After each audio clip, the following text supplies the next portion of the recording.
Welcome to Civilian Jeeps. I'm Jake, and today we have a 2008 Jeep Grand Cherokee WK Limited with the 4.7 in it. This is my cheap Jeep that I bought for my daily driver series. I paid $1,400 for this Jeep, so I'm going to show you what $1,400 can get you. Now, if you haven't watched my video on how you buy a cheap Jeep, that would technically be episode 1. So make sure after this video you go check that out and see how I bought this Jeep for $1,400. So let's go ahead, dive right into it, and here's all you need to know about this Jeep WK.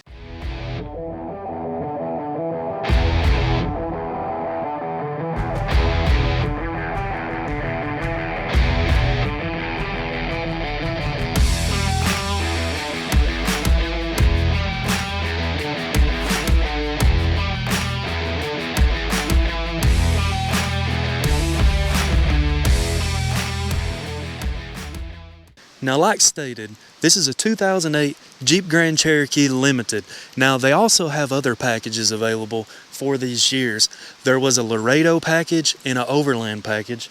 And in the motor, you could have got a 3.7 liter, a 4.7 liter, kind of same as the 3.7. It is the same, really, except it's got 2 more cylinders. And then you got the Big Daddy, the 5.7 Hemi, but that's not the biggest one. The biggest one they offered was a SRT-8, and the SRT-8 was a 6.1 liter. Now, that is a I wouldn't say very rare. It's a sort of rare Jeep. It's on my bucket list of Jeeps that I would like to buy. However, I was not going to be able to get that for $1,400. So this one right here, it has, I think these are 32 inch if you calculate them correctly. I believe it's like a 255/70 R18. So this is an 18-inch wheel. This is the stock limited wheel, and that's about a 2.5-inch lift. It has been lifted correctly though. It doesn't have the cheap little spacers on it. It's got actual struts. The lift is in the strut, and the lift cool is a longer cool and not a spacer. So it has been lifted correctly. Now the body on this Jeep is actually in really good shape for it to be $1,400. The guy that I got it from had it parked under a tree, so I had a lot of tree sap and just a lot of nasty stuff in the paint, but I've not really washed it. It's not that much different than the day I picked it up, honestly. I've just used a scraper and scraped some of the tree sap off of it. But overall, this Jeep is in remarkable shape. Moving along to the back, you can see that it's the Flex Fuel model. That was only for the 4.7, if my memory serves me correctly. And I'm not a Grand Cherokee guy. I'm more of a Wrangler and old CJs sort of person, but I have a lot of useless Jeep knowledge. I know quite a bit about Jeeps, even the Grand Cherokees. So if you're curious, from 93 to 98 was the ZJ. It was the first generation of the Grand Cherokee. Now from 99 to 2004 was the WJ. And the WJ, both the WJ and ZJ both had solid front and rear axles. Well, the WK has a solid rear axle but independent front, which it does ride pretty smooth. And on the WK though, they really did a facelift, and I really like the look of it. Now, why do I like the WKs? Well, when I was in high school, I pulled up and I was meeting somebody off Craigslist. Craigslist was popular at the time. High school has been about 13, 14 years ago, if that makes any sense with my age. But I pulled up to a Craigslist meet, and a guy had a lifted WK. It was on 37s. And at that time, I just had a little Jeep Cherokee. It was on 31s at the time. And I thought that was the neatest thing. I mean, a little high school kid, I was just awestruck by his WK. And I've kind of liked them ever since, not going to lie. Like, it's pretty cool. This one has a tow package on it. It's got a factory 7-pin, and it's wired for a trailer brake controller. It's got a 2-inch receiver. It has the Chrysler 8 1/4 up under it. And when we move along to the side, it's pretty much the same situation as the driver's side. Not a lot is different over here. However, one of the reasons I got this for $1,400, and it don't bug me that bad, is the guy had it parked under a tree, and a tree limb fell on it right here. Put a big old dent right in the front quarter panel, and there's just a slight little dent in the hood, but the body line is off just a little bit. I really don't care. This is a $1,400 Jeep, so it's not like I really care too much about the body of this thing.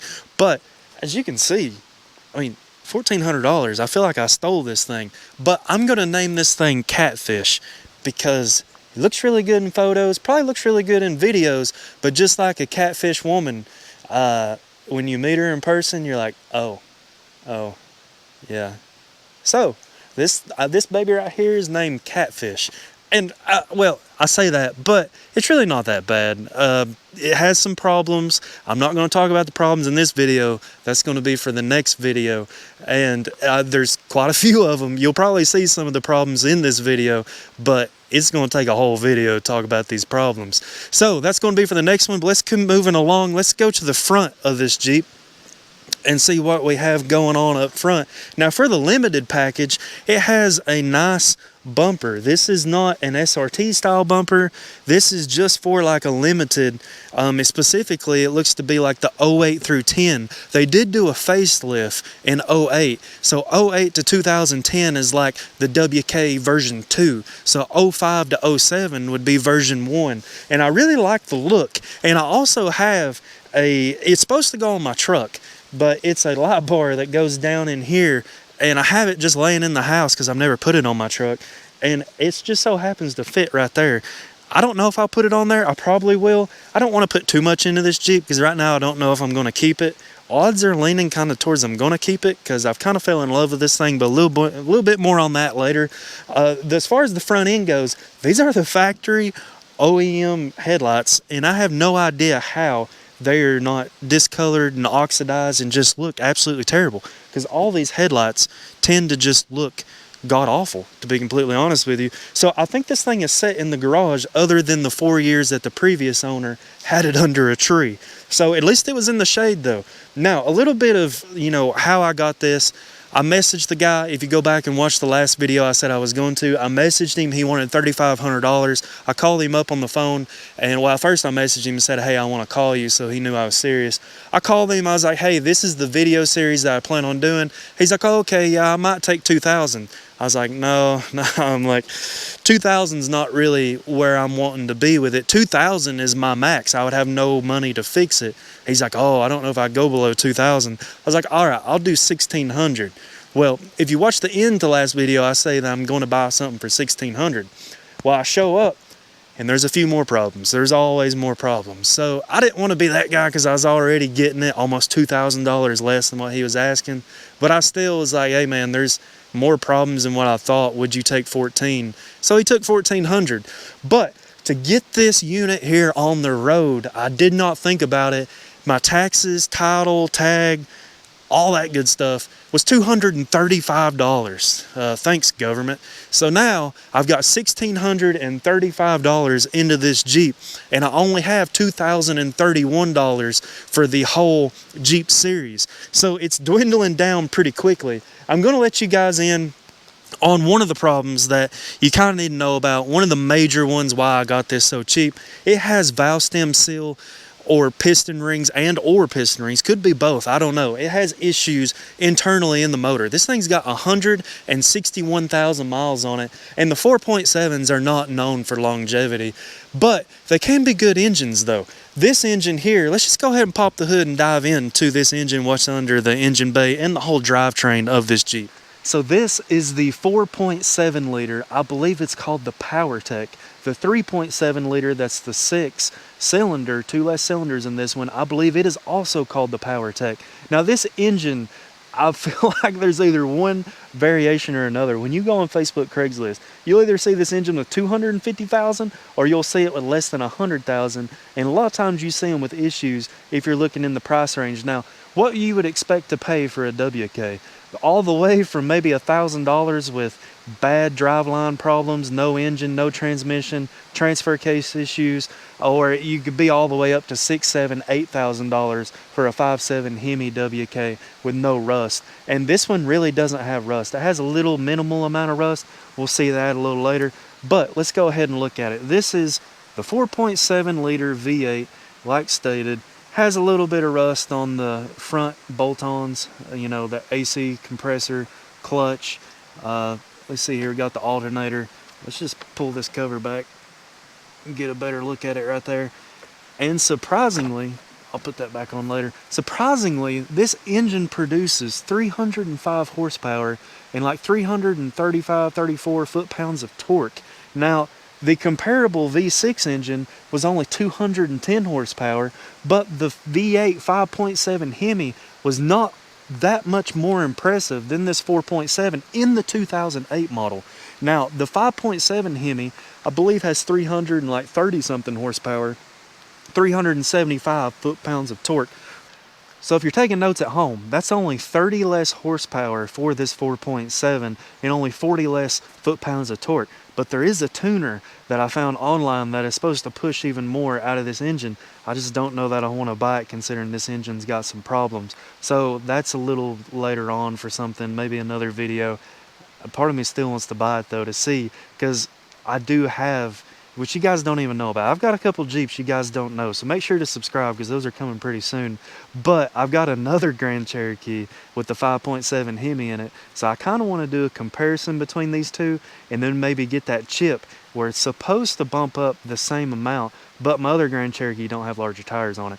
So let's go ahead and do a 0 to 60 pull in this and get like a base time for 0 to 60. Now keep in mind, engine's got issues, we got bigger tires on it, but I still want to see my 0 to 60 in a quarter mile just to show you guys. This Jeep drives extremely well, and it has the Quadra-Trac 2 system. Now if you're curious, Quadra-Trac 1 is pretty much all-wheel drive. It does not have low range and it does not have neutral. It's just all-wheel drive all the time, and it's got to do with the mechanism inside the transfer case that controls the wheel speed, slippage, and all that good stuff. I don't know 100% how all that stuff works with Quadra-Trac 1, but this one has Quadra-Trac 2, which is an advancement of the 1, and it also has the low range and it has neutral. Now the one that is the most advanced is Quadra-Drive 2. Quadra-Drive 2 has all-wheel drive, but it has the low range and it has neutral, as well as limited slips in the differential. But I kind of like how this one doesn't have that in the differentials because I can put real lockers in them. Okay, here's the quarter mile.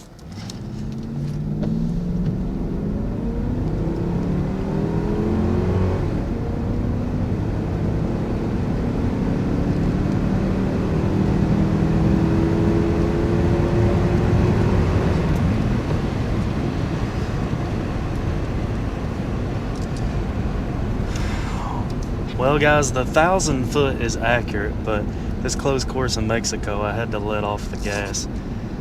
So the quarter mile technically is 17.62, but that's not accurate. It would have been less than that, but I had to let off. My 1,000 was 14.64. I feel like that one's pretty accurate. Okay, here's 0 to 60.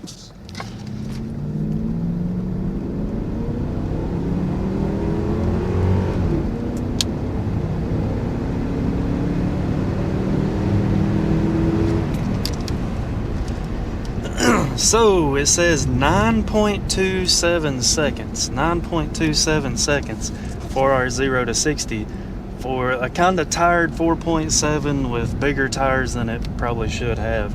I don't think that's that bad, honestly. I mean, it's not a muscle car, race car, but for a Jeep, 9.2, that's not a slouch by any means. And I really don't know how accurate my OBD MX tool is. I feel like it's pretty more accurate than I probably could be with a stopwatch, but I'm kind of hard on this thing if you haven't noticed already. For $1,400 I do not care, and I just drive it like I stole it pretty much. So that was the quarter mile. Like I said, I don't know that one's completely accurate, but the 0-60 I punched it. I punched it and just let it go as quick as it possibly could. Could I shave a little bit off of it? I don't know, might do a tuner, but let's get back to the other. Sad to say, I don't know transmission-wise what the numbers are on it, but I do know it's a 5-speed automatic transmission, and this is called a Quadra-Trac 2 system. So it's got a Quadra-Trac 2 in it, not Quadra-Drive. So Quadra-Trac 2 system in this, it's called the NV240, and it's kind of known for issues. So that might be a little bit of foreshadowing, but it's kind of known for issues in this new Venture 245. So the new Venture 245, Chrysler 8 1/4 in the rear, give you a peek of that. And the Chrysler 8 1/4 also come in the Jeep Cherokees. In the Jeep Cherokees, you have a Dana 35 rear, and you also have a Chrysler 8 1/4. Well, all the Jeep Cherokees that I've owned, well, two of them, the two Jeep Cherokees that I've owned, they all had the 4.0 AW4, and then they had the MP231, and then they had the Chrysler 8 1/4. And the 8 1/4 is pretty stout, especially with only 32-inch tires on it. Once you get up to about a 35, you've met the limit. of the 8 1/4. But the front is a independent front suspension, and I'm not an IFS kind of man. I really don't know a whole lot about it. I don't know what it's called, but I do know that since this is the tow package, that this Jeep is 373 gears, which is really nice because I think the alternative is like 3.07 maybe, or 323, somewhere along those lines, and that was definitely a more highway gear. I would not want that with bigger tires, so it is nice that it has that on this Jeep. Now let's go ahead and go to the inside, because the inside will blow you away. So the Jeep Grand Cherokee WK is not known for a luxurious feel in their interior. The interior does look luxurious because this is the limited model. It does have a black seat with a tan sort of middle, and on a $1,400 Jeep, I would think the seats would be ripped and it would just be in absolutely terrible shape. But that's really not the case with this. It has a nice steering wheel, leather wrapped, with a top black piece. It kind of gives it a nice two-tone situation here. Now let's go ahead and jump into the interior, and I can show you a little better what I'm talking about. With the seats, a little bit dirty. The guy that I bought off of, he said his son daily drove it for a little while, and he's a welder and was kind of nasty. He said it was absolutely immaculate before he got a hold of it. But I have kind of wiped the interior out a little bit. It was just a little dusty, but I've not done a major detail clean on this Jeep. This is just how clean it really is. That is the factory Uconnect 1.0 system, and for its day in 2008, that really is nice. Like, I would not have expected to get something that nice in 2008. And they're a little wet from my feet earlier, but these are Grand Cherokee floor mats, just extras that I had from my other Jeep, the WK2, but it actually somewhat fits this WK, so I put it in there. Now, if you see, there's our touchscreen.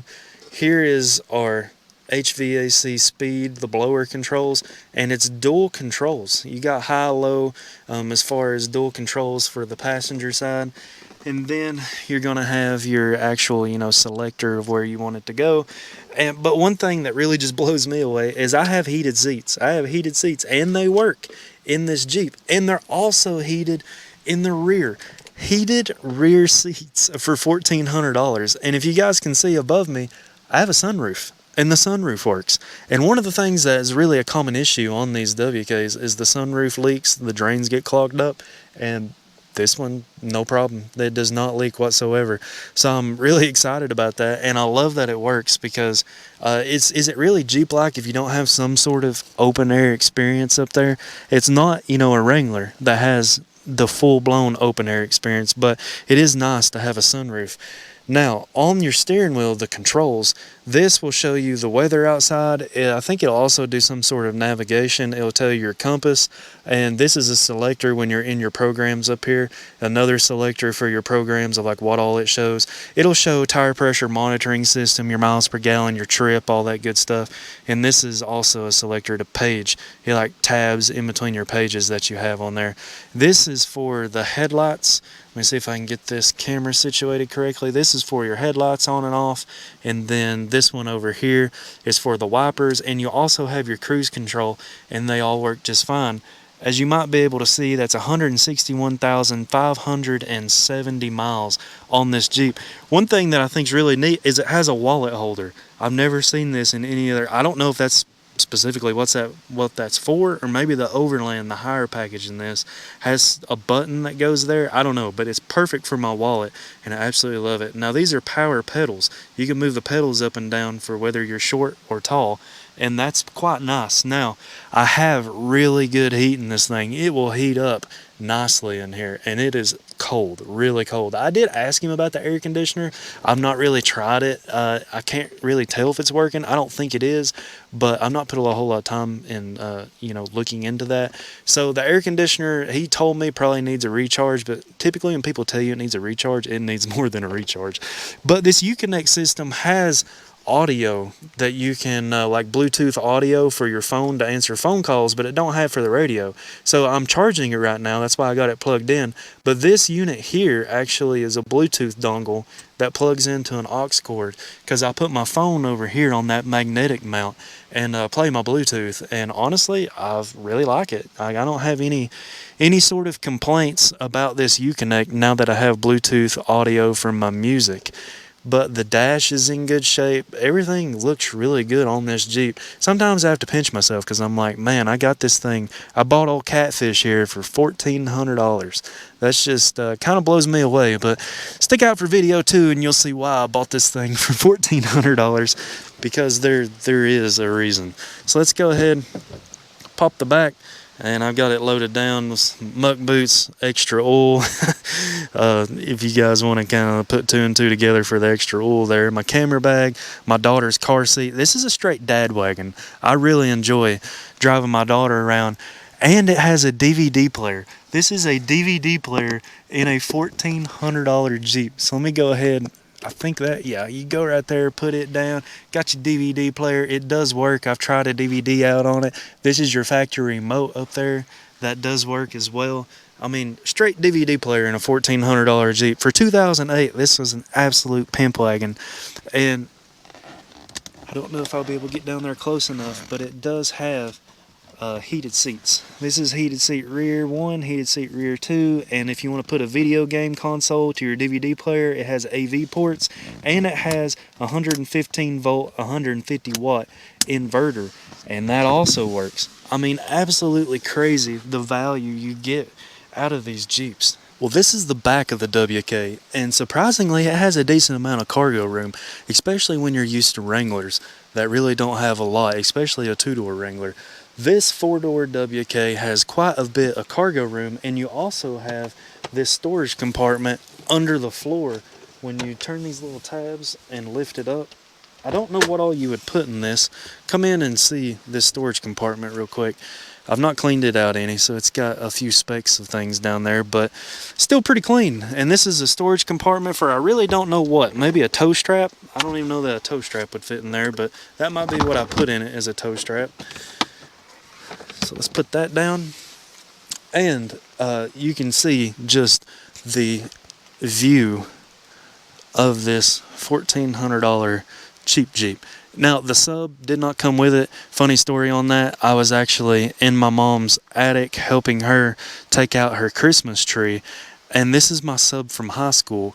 And I was like, I completely forgot that was even up here. So I decided to go ahead and grab it and cleaned it up a little bit. And I put it in the back of this Jeep, but I've not wired it up yet.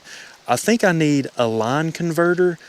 Please comment down below if you've ever wired a sub into your factory radio. I've always had aftermarket head units, so I've never had to wire into my factory.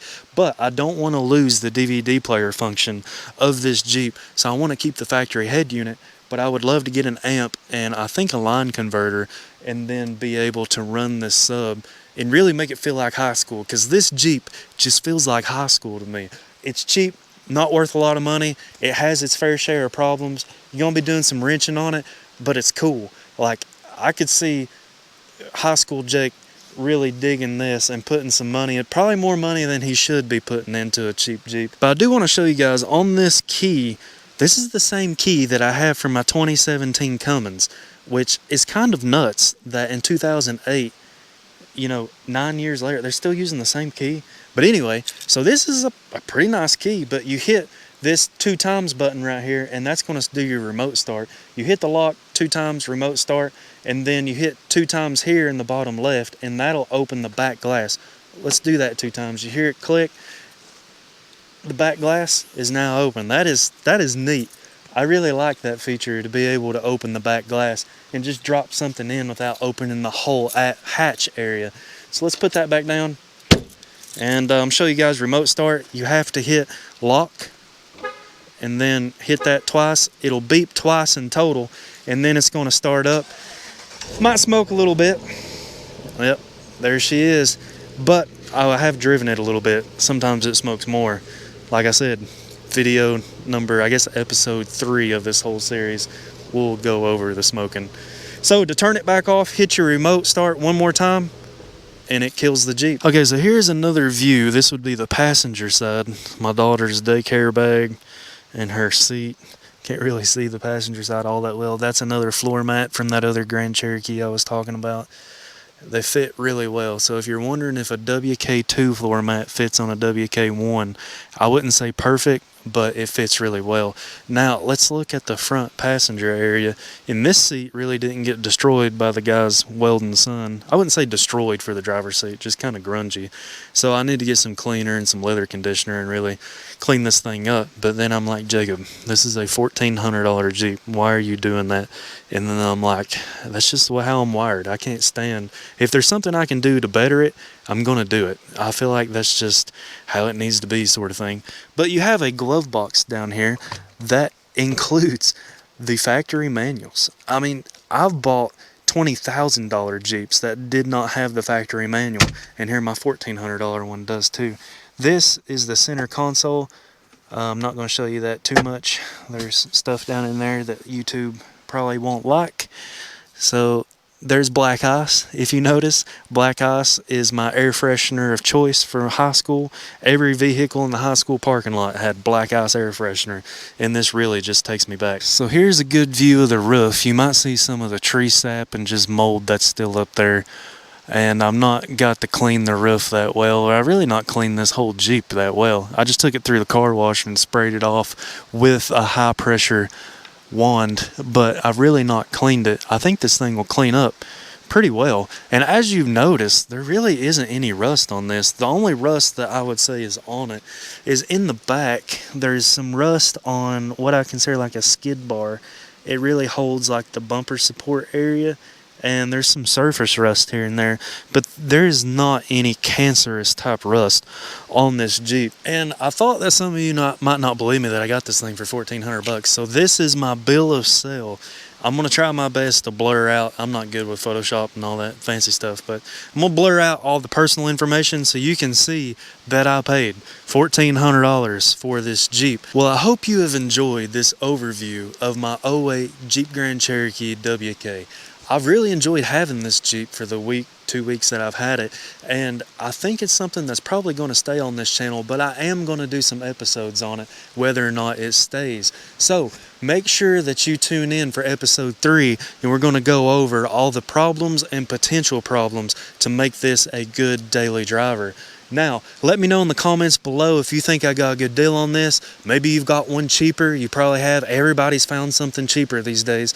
I'm over here, grinning ear to ear. I paid $1,400 for it, and one of you guys will be like, yeah, my brother's sister's cousin-in-law uncle got one for $800, dude. You got ripped off. And I might have. Let me know down below. I probably got ripped off on the thing. So this is my Jeep Grand Cherokee. This is the new cheap Jeep. I hope you've enjoyed this. Let me know, and when it comes to Jeeps, keep it classic, but also keep it cheap.